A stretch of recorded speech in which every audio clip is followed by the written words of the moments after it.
It's the 21st show. I'm Brian Mackey. In about 2 months, the United States will be marking a major historic milestone. 250 years, 3 months, I should say. In about 3 months, the United States will be marking a major historic milestone. 250 years since the Declaration of Independence. It's an occasion for celebration and also one for reflection. What can future Americans take away from the lives and experiences of people in 2026? What are modern Americans learning from our history? And what does it mean to have unalienable rights to life, liberty, and the pursuit of happiness as the Founding Fathers laid out all those years ago? All of these are questions guiding a new Illinois oral history project, Illinois Voices 250. Its goal is to document perspectives and stories of residents in all 102 counties of the 21st state for future generations. It's a collaboration from Illinois Humanities with StoryCorps Studios and the Illinois America 250 Commission. Joining me now to talk about this is Gabrielle Lyon, the executive director of Illinois Humanities. It's a nonprofit that, as the name implies, focuses on connecting people across Illinois to the humanities, things like art and history. Gabrielle, welcome to the 21st show. Thanks for being with us. Thank you so much for having me. And yes, humanities is my thing, not math. 2 months until July. I've lost my mind and thought we were back in April. It's been a long year. It's been a long decade. All right, Gabrielle, say more than I did in the introduction there about what you are hoping to draw out of people in these oral histories. Well, thank you so much for having me on. And the good news is it's 59 days until July 4th, but we've got a lot more time to think about this 250th anniversary all the way till the end of 2026. So more time if we want it. Illinois Humanities is really focused on centering people's lives, experiences, and stories. It's what we do day in and day out. We're a statewide nonprofit organization. We do free public programs because the truth is, civic fabric is what we weave when we come together and have conversations. So this is a really important moment for the work of the humanities. And frankly, you don't get to reflect and make meaning without it. We really think, and I think what we are seeing across Illinois in every county is people want this moment to be more than just a birthday party. So Illinois Voices 250 is what we decided we wanted to do to commemorate this moment. So talk about how this kind of project can benefit the historical record as it's sort of pretentiously known. Yeah, I mean, I think it both benefits the historic record and it protects this fleeting moment of space for people right now. I think that's one of the things I'm finding is so extraordinary about this. So, for example, I was able to help facilitate some conversations last week in Springfield. We opened our doors to this project at the Abraham Lincoln Presidential Library and Museum. It feels very fitting.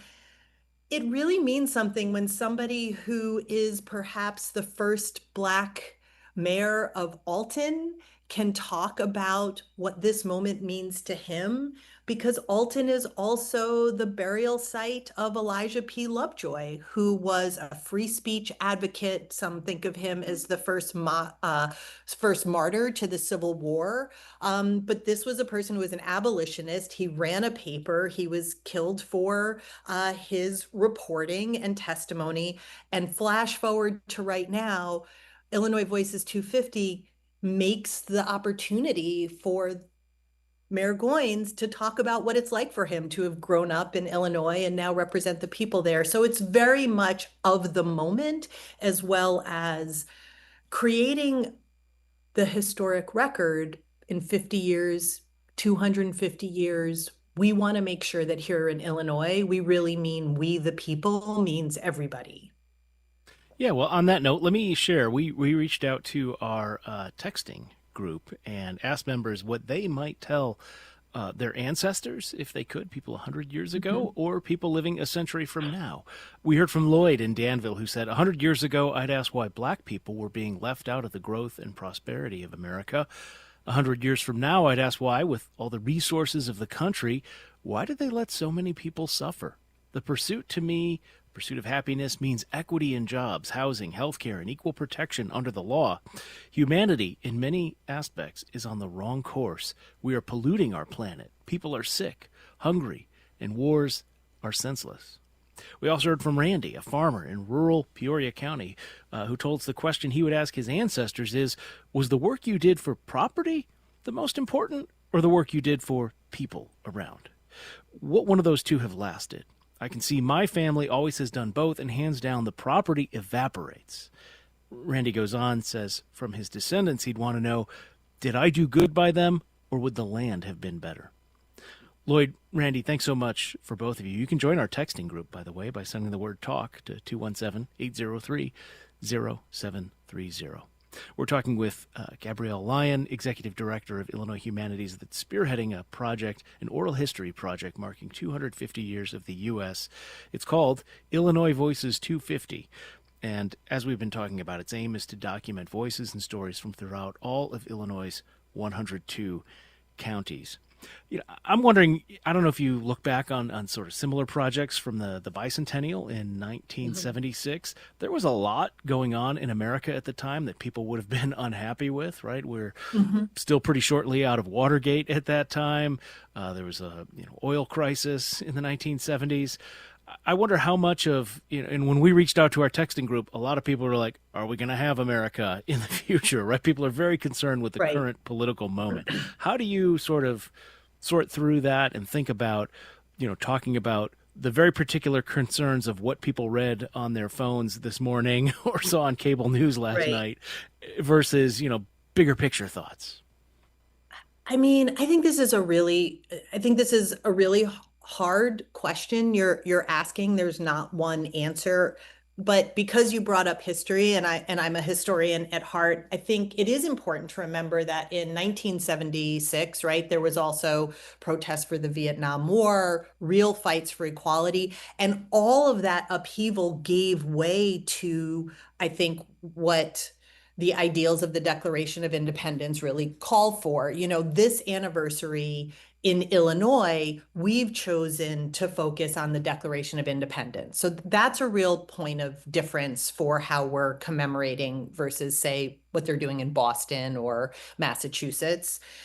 And that text gives us a chance to do something that is critical. It's not just to wash our hands or be afraid. It's inviting us to say, what does it mean to be patriotic, but to be, reflectively patriotic? Abraham Lincoln talked about this all the time right here in Illinois, in some of the places that your callers and text members have talked about. He really said, look, the most important way to understand our country is that we share a set of beliefs, not language, not our economic status, not our heritage. It's that we have a set of beliefs. So I think what I've seen with people that I've been talking to all across the state, those beliefs include wanting the places where they live matter, wanting the stories of their families and their ancestors and their children to matter and to be included. And when you have that starting point, not who did you vote for, why didn't you vote, there's a world of commonality that people are really excited about and feel empowered about. And, one of the things I hope for through Illinois Voices 250 is not only are we creating a living archive, we're letting people have a moment to sit back and think about their lives and their communities from a different angle, and an angle that's often neglected and frankly is being eroded. So I want to get a little meta here because this is a radio show where I ask people questions about their lives every day. We often think about how do we do this job? How do we ask questions to draw thoughtful responses out of guests, right? We try not to ask yes or no questions. I wonder how you deal with something like that, where presumably most of the people taking part in this project are not professional interviewers. Right. So, yeah, maybe the question is what makes a good oral history as opposed to a professional interview? I mean, I think the best thing is to not worry too much about it being an oral history or worry too much that your conversation will be recorded in the Library of Congress, the Folk Life Center, but to really just be in conversation with the person across from you. And one of the things Illinois Humanities, we're very partner centered. We have programs happening all across the state, a lot of small towns and rural communities, and of course, bigger cities like Chicago. But we curated a set of questions to get that on-ramp to happen. So I think the questions matter. I think listening matters. And I also think, the idea behind Illinois Voices 250 is, frankly, you can do it at your kitchen table. A grandson and grandmother can do it together. This can happen in a church basement during, Bible study. It's set up to be DIY. The other thing is that the questions are ones that have to do with just you and your life. Like, what's a story from your family you want to be remembered? When have you felt most proud or conflicted about the country? And like your folks have already shared, giving people a chance to kind of imagine, like, what future do you want to see in the country's 300th anniversary? But the main thing is to be in conversation and to make and protect that space that, like, if you don't make it, it doesn't happen. You're just in your normal way of talking with each other. But this is a conversation ideally with someone that maybe you know well or that you want to get to know better. And it's about the heart of the matter, which is the conversation. So you mentioned the American Folklife Center. Say more about what happens to these. I almost said tapes, but nobody uses tape. Sure. I To these mean, files after. I still think of Yeah. them as tapes. We're very lucky to have a very special partnership with StoryCorps Studios. So if people listen to public radio or our radio or archive nerds, they'll be familiar with StoryCorps Studios. But basically, you pick a partner, you get ready to record, you record your conversation. You can use the questions that we're providing or go down a rabbit hole for a question that you're interested in.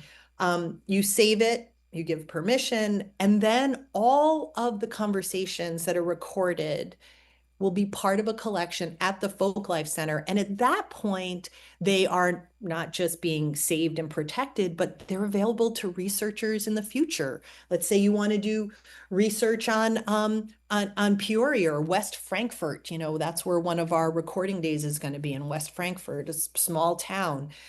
We know that those conversations are going to be focused on the history of coal mining and intergenerational conversations about what that place has been like in the past, what people want it to be in the future.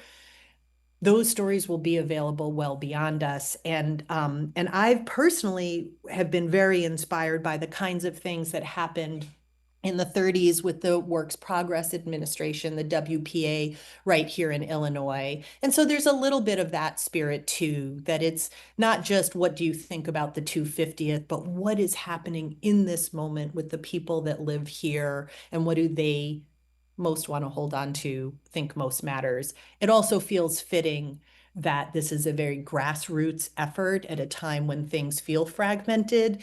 Small can be good. Hometown can be powerful. And I think that's where we are right now. Well, if people are interested in learning more and participating themselves, we will have a link where they can find out about that at our website, 21stshow.org. Gabrielle Lyon is Executive Director of Illinois Humanities. We've been talking about their program, Illinois Voices 250. Thanks so much for being with us today here on the 21st Show. Thank you so much.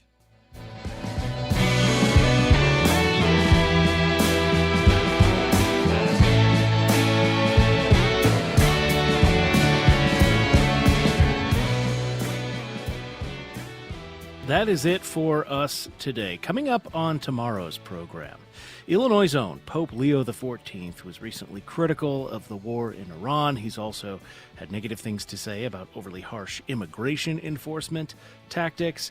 And for that and more, he's become the target of attacks by President Donald Trump, criticism by Vice President Vance.